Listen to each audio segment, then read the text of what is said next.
The Mysterious Traveler.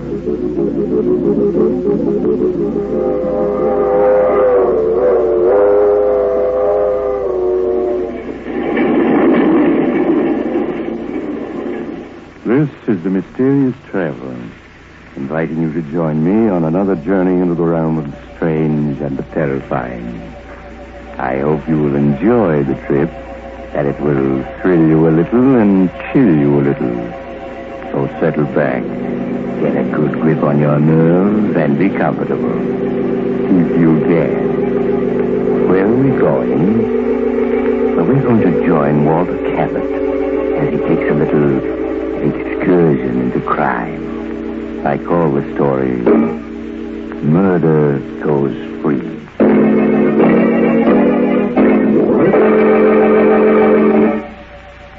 Late one foggy evening, several years ago, as I was walking along one of the main streets of a large city, I was stopped by an elderly man who seemed unusually agitated. Pardon me, sir. May I speak with you for a moment? Of course. Here, perhaps this will help. Oh, please. It isn't money I want. I just want someone to listen to me. No one is interested in seeing justice done. No one. Well, I should be glad to hear what you have to say. You will listen to my story? Yes. I want to confess something that's on my conscience. I've confessed 100 times, no, 1,000 times. Yet no one will believe me. You must help me make them believe. It all began that day in my office, when Martin, my son, came in to see me. Hello, Dad. How are you? Oh, Martin, I'm glad you're here. I want to talk to you. Oh? Sounds as if I've done something you don't approve of, Dad. Did you read the gossip column in this morning's Daily Ledger? Oh, that. Why haven't you told me about this woman, Diana Winters? Well, I'm sorry, Dad. I just didn't think it was important. You've always told me about your other friends. Are you ashamed of Diana Winters? No, of course not. Why should I be? Martin, you know as well as I do that her reputation is, well, spectacular, to put it kindly. Well, stories about her, all lies. I'm not taken in by gossip, Martin. I happen to know that this Winters woman is just plain no good. Dad, I won't have you talking about her like that. Martin, you don't love this woman, do you? Yes. Yes, I do. Martin, you must give her up. Dad, I'm old enough to make my own decision. Can't you see what she's doing to you? She's just a predatory gold-digging... Dad, stop talking about her like that. All right, son. If that's the way you feel about it, you'd better go. All right. Goodbye, Dad. Oh, Martin. My son. Oh, perhaps that's... Come in. Oh, it's you, Norman. Hello, Walter. What's the matter with Martin? Just passed him in the reception room. He appeared to be quite upset. We've had a quarrel. Oh? It's the first one we've ever had. Was it about that bit of gossip in this morning's Daily Ledger? Yes. Imagine Martin's name linked with that of a... Martin will be all right. He'll get over it. No, he won't. I can't stand by and watch him ruin his life. I've got to do something. I wouldn't if I were you, Walter. You've got to let Martin make his own decisions. He's no child. Oh, you're a fool, Norman. You expect me to watch the only person who means anything to me get hurt? No, I suppose you won't. What are you going to do? I'm going to have a talk with that woman, Diana Winters.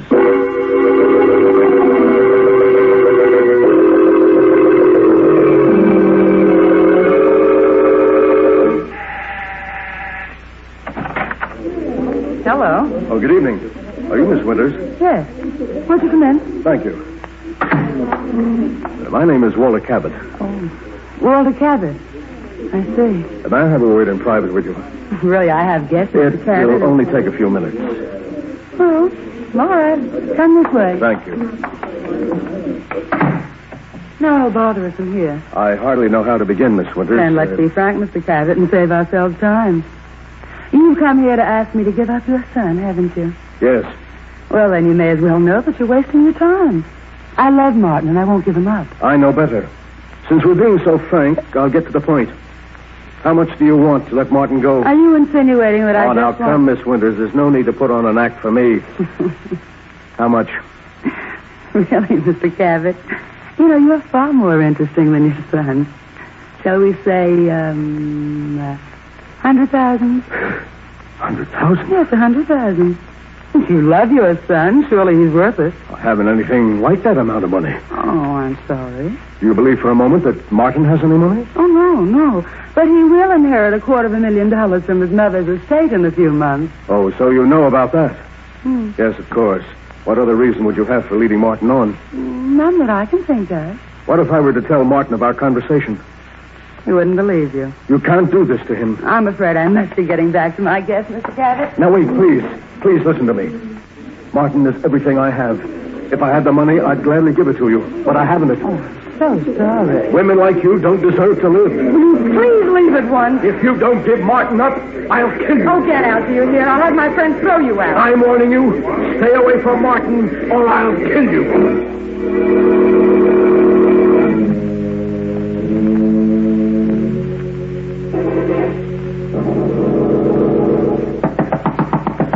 Come in. Dad, Diana told me you tried to bribe her to give me up. Is that true? Yes, Martin, it is. You did that after I told you I loved her? Yes, because I know she doesn't love you. And why weren't you able to buy her off? Because she wanted $100,000. You're lying. She never asked you for 1 cent. Have you ever known me to lie to you? Dad, I told you I was fully capable of making my own decisions, and I meant it. An hour ago, I asked Diana to marry me, and she accepted. You're going to marry her? Yes, just a few days. So you're going to ruin your life for a cheap gold digger? Dad, I told you not to speak about her like that. When you feel differently, Diana and I will be happy to see you. Get out. Get out, do you hear? All right, I will. After all these years, and everything I've tried to do for him. Well, Walter, were you able to do anything with No. I'm not going to let him ruin his life, do you hear? But what can you do? If there's no bride, there can be no wedding. If there's no bride? Walter, you don't mean you... Why not? You think of anyone who deserves less to live? You're mad. For years, my hobby has been the study of famous murders. I've studied hundreds of cases closely. In each case, I was able to pick out the flaw that prevented it from being a perfect crime. And then one day, I began to work out a perfect crime for myself. Walter, what are you saying? I was merely doing it for fun, just as some men do crossword puzzles. But, Norman, I did hit upon a way to commit a perfect murder. And now I have a motive. You must stop talking like that, Walter. There's no such thing as a perfect crime. You're wrong, Norman. And I'm going to prove it. Walter, can't you see that what you want to do is insane? It's far better that Martin marry that woman than for you to become a murderer. No. If Martin were to marry that woman, it would be the end for both of us. At least this way I can be certain that his life won't be ruined. And that's all that counts. As for the police, Norman, they'll never catch me. Never.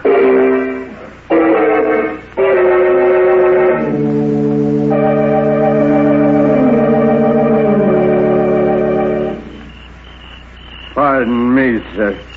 Can you tell me the name of this horrible place? There ain't nothing horrible about Valley Springs, stranger.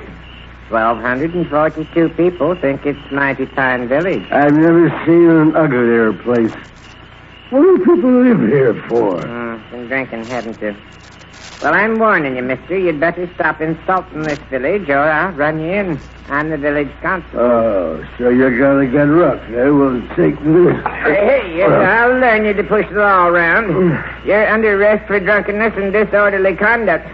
You and me are going to see George Hutchins, Justice of the Peace.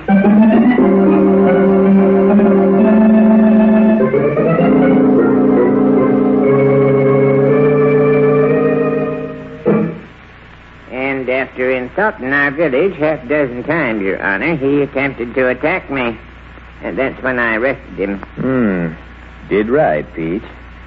What you got to say to the charges, Mr. What's your name? You're not gonna tell it. He sure had a jug full, Your Honor. Charge is drunkenness, disorderly conduct. How'd you plead, stranger? Gilly, Your Honor, Gilly. Yeah. Well, stranger, seeing you admit your guilt, I'll only fine you $20. Well, if I don't want to pay? Well, I'm afraid in that case you just spend the night in jail. I won't be intimidated. I'm not going to pay my fine, and you can't make me. Oh, dear. Pete, looks like you'll have to lock 'em up tonight. Take 'em away.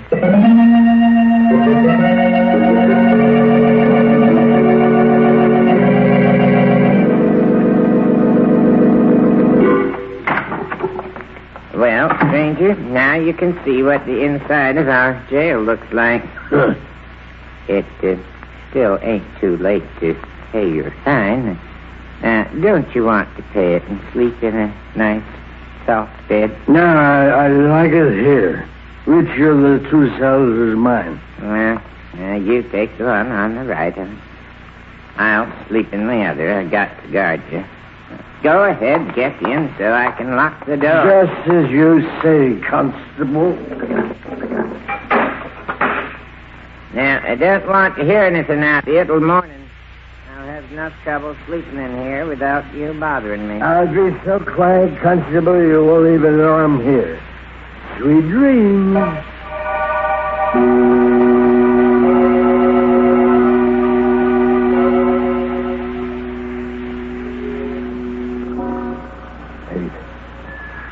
9, 10, 11, 12. The constable's sound asleep. So far, everything is working out perfectly. Now, where did I hide that skeleton key? Oh, here it is. Mustn't wake up the constable or it'll spoil everything. Easy now, easy. There, it's unlocked. I knew this old place would be perfect for my plan. Now, if only the door doesn't creak as I open it. Softly, softly. Huh? He's waking up. No. He's going back to sleep. There, I'm out. Now to get to the car and drive to the city for the most important part of the plan. Who's there? Perhaps if I turn on the lights, Miss Winters. You. Yes, Martin's father. What do you mean by breaking into my apartment? What do you want? What do I want? You remember what I said to you the other night? Oh, what you said? Oh, no, And I'll refresh your memory. I said I'd kill you if you didn't give Martin up. You wouldn't dare. Oh, but I would. Oh, my friend said you threatened me. You get the chair. I don't think I will, Miss Winters. Why are you looking at me like that? You're just trying to frighten me, aren't you? I tried to reason with you, but you wouldn't listen. You should have. No, you can't kill me. Stay away from me. Stay away from me, do you hear? It's no use trying the door. I locked it when I came in, and I have the key. Please listen to me. I'll do anything you want. I'll give Martin up. I'll go away. You had your chance. You wouldn't take it. No. I'll keep away. Don't touch me. I'm free.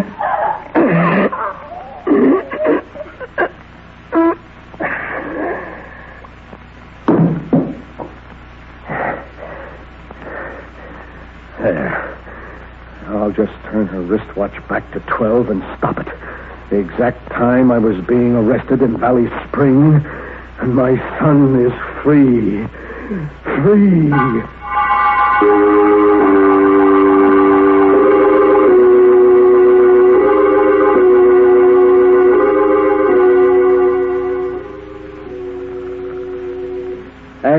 Hey, Constable.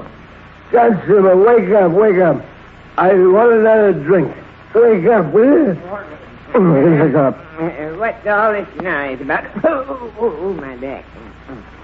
Hey, what's the idea of waking me up? Why, it ain't even dawn yet. I want another drink, and I'll take it straight. Oh, go to sleep, you hear? It's 4 o'clock, and you ain't getting out of here till late in the morning. You got 4 hours yet. Now, I don't want to hear any more out of you. Oh. Just as you say, Constable. Anything to oblige a gentleman. 4 hours more.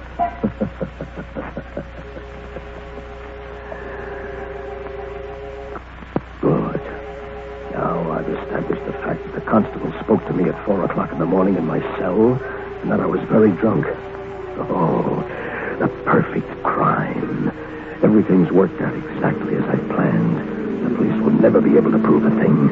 In a few months, the murder will just be a thing of the past. And Martin and I will once more be as close as ever.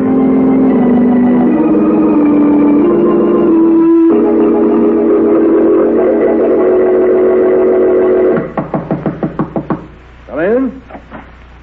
Oh, hello, Kelly. Well, how's to the DA's office this morning. Well, so I finally caught up with you.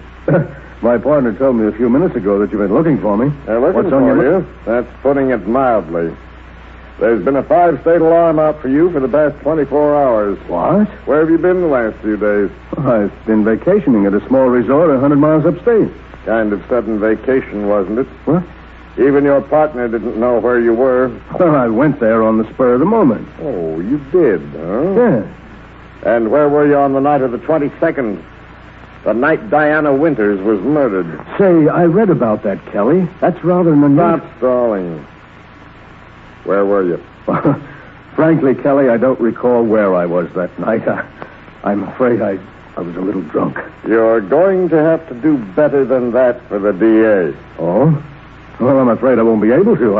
I really can't remember where I was that night. Cabot, I think you're going to wind up in a place you're not going to like. In the chair. Get your hat. We're going down to headquarters. That sounds serious. Well, look, do you mind if I speak to my partner and explain matters to him? That won't be necessary. You'll be able to read all about it in the papers. And believe me, it isn't going to make pleasant reading.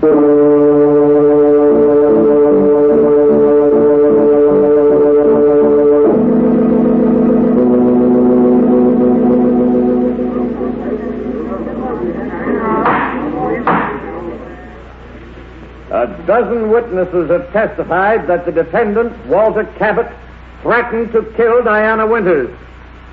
And how has the defense replied to the charges of the state? It hasn't.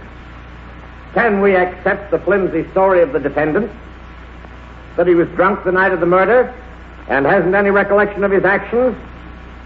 Perhaps Walter Cabot doesn't know where he was that night, but I do. He was in the apartment of Diana Winters, where he cold-bloodedly strangled her as he vowed to do before a dozen witnesses. There is only one verdict you can render. Guilty of murder in the first degree. The state rests, Your Honor. Since you've insisted on defending yourself, are you ready for the defense's summation, Mr. Cabot? Your Honor, I've often observed the strange twists of fate by which a man is saved or condemned. My inability to recall any of my actions on the night of the 22nd left me without a defense. Yesterday, frankly, I regarded my case as being hopeless. Today, however, through a twist of fate, I have received a new lease on life. I'm now prepared to prove my whereabouts on the night in question. I should like to call upon a witness for the defense. You'll have the court's permission. Thank you, Your Honor. I wish to call Peter Wilk to the stand. Peter Wilk to the stand. Here I am. Raise your right hand, please. You solemnly swear to tell the whole truth and nothing but the truth to help you God? I do. State your name and occupation, please. Peter Wilk. I'm constable for the village of Valley Springs. Mr. Wilk, will you tell the jury exactly what you told me this morning? Well, yesterday, George Hutchins, he's our justice of the peace, and myself were looking at the city newspaper. And in it, we see a picture of a man, Mr. Cabot, right on the front page. It says he's being tried for a murder committed on the night of January 22nd. Well, George and me recognizes him right away as the fellow we locked up in our jail that night on a drunken and disorderly charge.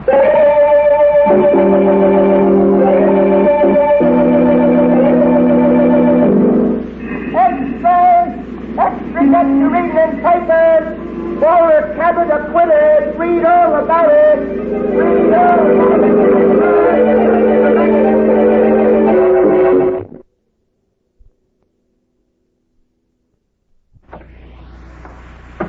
Martin. Hello, Dad.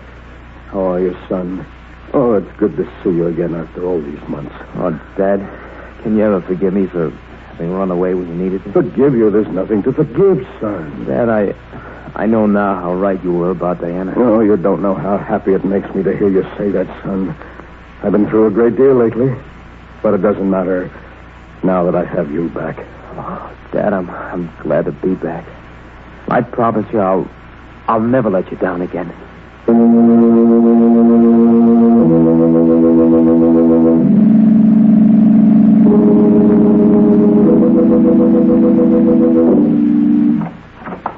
Oh, hello, Kelly.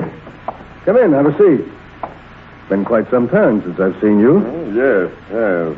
Last time you were here, you put the cuffs on me for the Winters murder. Well, mistakes will happen. Anything on your mind, Kelly? No, nothing special.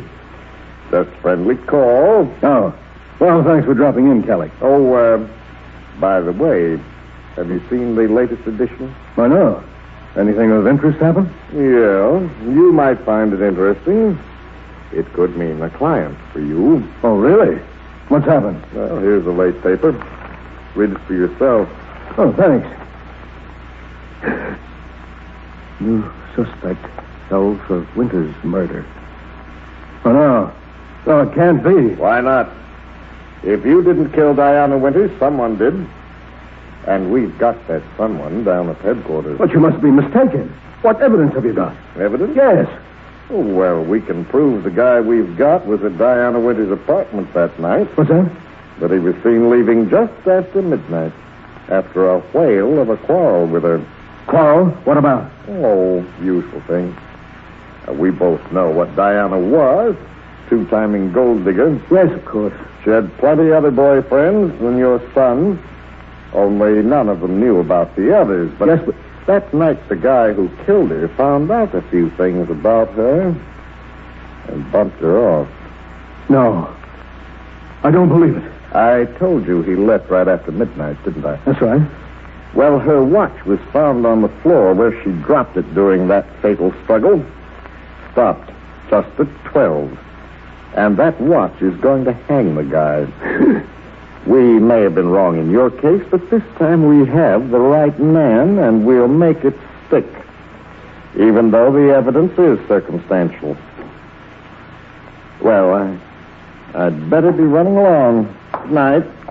Good night. Keep the paper. You might want to read the whole story. New suspect held for Winters' murder. District attorney uncovers apparently conclusive evidence of guilt. But it can't be. I had it planned perfectly so that no one could be held for it. There's no such thing as a perfect crime, Walter. The murderer always overlooks something. No such thing as the perfect crime. Murderer always overlooks something. Norman said that. But I knew better. And now an innocent man has been arrested for my crime. Whoever he is, he's innocent. I must save him. Yes. I can't let him die.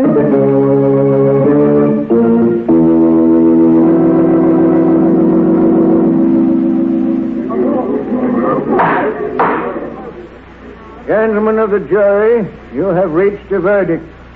You have found the defendant guilty of murder in the first degree.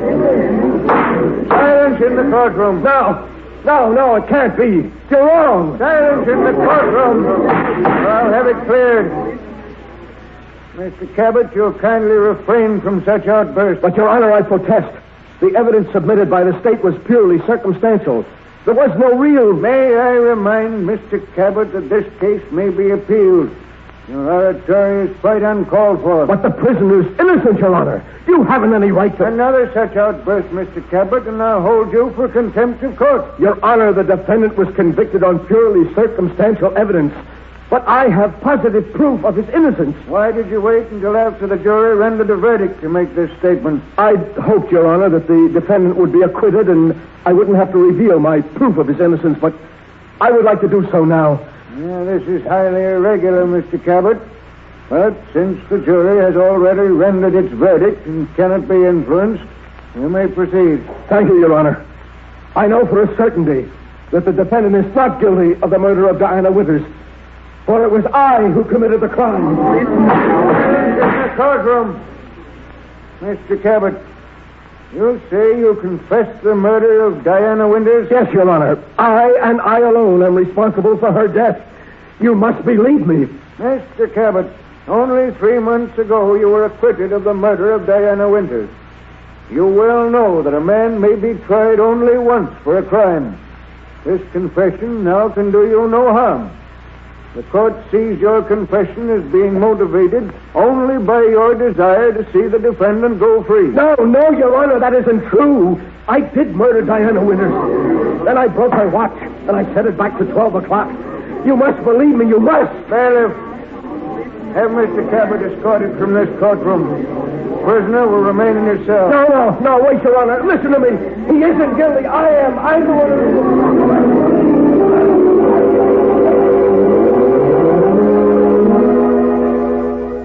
Since that day in court, I've confessed 1,000 times, and yet no one will believe me. No one.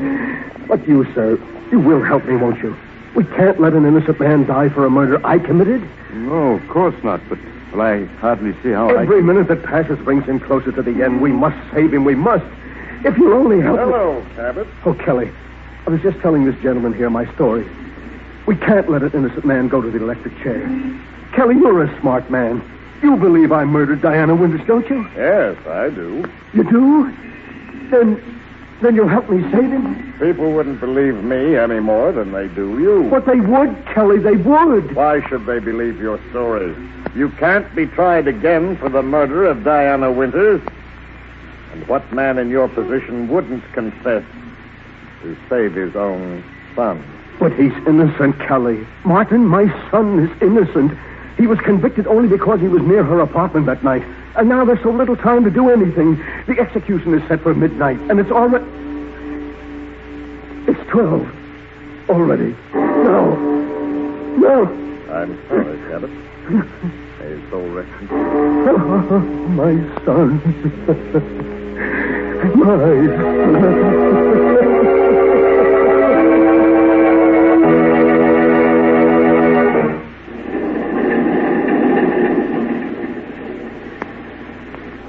This is the mysterious traveler again.